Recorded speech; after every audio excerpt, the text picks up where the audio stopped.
हाँ जी बिल्कुल, आज जो फैसला आया है सुप्रीम कोर्ट ऑफ पाकिस्तान के 3 रुकनी बेंच की जानिब से, chief justice of Pakistan Umar Bandial ने जो सुप्रीम कोर्ट रिव्यू है जजमेंट एक्ट 2023 को कलअदम करार दिया है, जहाँ उसे आइन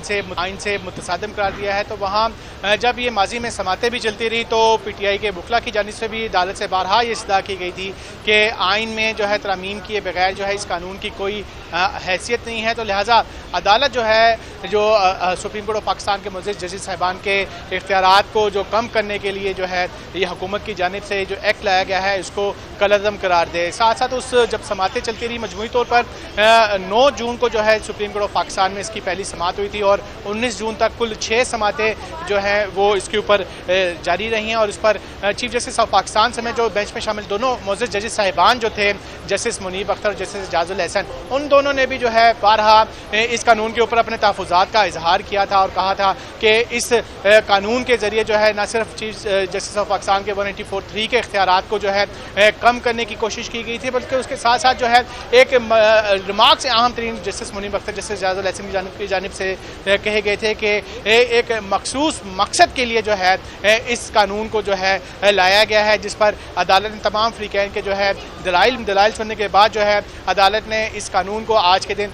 जो है आइन और कानून से जो है न सिर्फ मुतसादम करार दिया और यह भी वाज़ेह कर दिया है कि अब इस कानून की कोई आइनी और कानूनी हैसियत नहीं है। 26 मई को जब सदर पाकिस्तान की जानिब से वफाकी हुकूमत की जानिब से जो भेजे गए इस कानून की मंजूरी दी गई थी, जिस पर 29 मई को जो है इस कानून पर अमल दरामद किया गया था, जिसके बाद जून में ये 3 मुख्तलिफ जो है आइनी petition supreme court of Pakistan में दायर की गई थी, जिस पर तमाम दरख्वास्त गुजारान के वकला ने अदालत को बावर कराया था कि ये जो मुअज़्ज़िज़ जजेस साहिबान जो सुप्रीम कोर्ट ऑफ पाकिस्तान के ख़ास तौर पर जो 184(3) का जो सो मोटो का इख्तियार है, जिसके ज़रिए मफाद आमा के जो केसेस है सुप्रीम कोर्ट ऑफ पाकिस्तान के चीफ जस्टिस ऑफ पाकिस्तान जो सो मोटो लेते हैं, उन इख्तियारात को भी न सिर्फ कम किया गया बल्कि उन इख्तियारात पर जो फैसले करने के बाद जो अपील का हक़ नहीं था वो एक तरफ अपील का हक़ दिया गया और उसके साथ साथ जो है इन तमाम मामलात के हवाले से जो है जो जजेस फैसला करते थे, जो बेंच फैसला करता था, उसको भी बढ़ा दिया गया था। और सबसे बढ़कर जिस फरीक के ऊपर जब नज़रसानी का इख्तियार देने के जो राइट दिया गया था उसको 60 रोज़ का खसूसी एक राइट ऑफ अपील के डेज का दौरानिया भी दिया गया था कि 60 दिनों के अंदर वो कोई भी फरीक जो है इसके ऊपर राइट ऑफ अपील कर सकता है, अपनी मर्जी का वकील कर सकता है। तो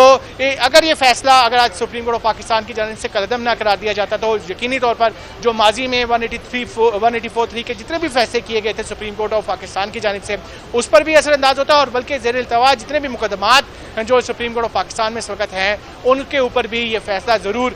कोई ना कोई बड़ा असर छोड़ता। जी ठीक है, यानी कोई ना कोई बड़ा असर ये फैसला ज़रूर छोड़ने जाता। अफजल जावेद हमारे साथ आप मौजूद रहेगा। शौकत पराचा ने हमें ज्वाइन किया। शौकत पराचा बताइएगा, क्योंकि जिस तरीके से इस फैसले को देखा जा रहा है, क्योंकि अब कलअदम करार दिया जा चुका है ये फैसला, कैसे इस फैसले को देखेंगे या इसकी रोशनी में क्या और असरात जो है वो डेवलप हो सकते हैं? देखें, जो इनिशियल जजमेंट मैंने देखी है, मसलन इस जजमेंट में लिखा है कि पार्लियामेंट को अख्तियार ही नहीं है कानून साजी का, तो फिर पार्लियामेंट किस लिए है? जज हजरात जब ये फैसला लिखते हैं, देखें जब फैसला आ जाए तो फैसले पे हम कमेंट कर सकते हैं, ये आइन कहता है, तो हम उसी आइनी प्रोविजन के तहत ही बात कर रहे हैं। जज हजरात अगर आइन का आर्टिकल 239 उसकी क्लॉज 5 पढ़ लें और 239 मैं रिपीट करता हूँ, आर्टिकल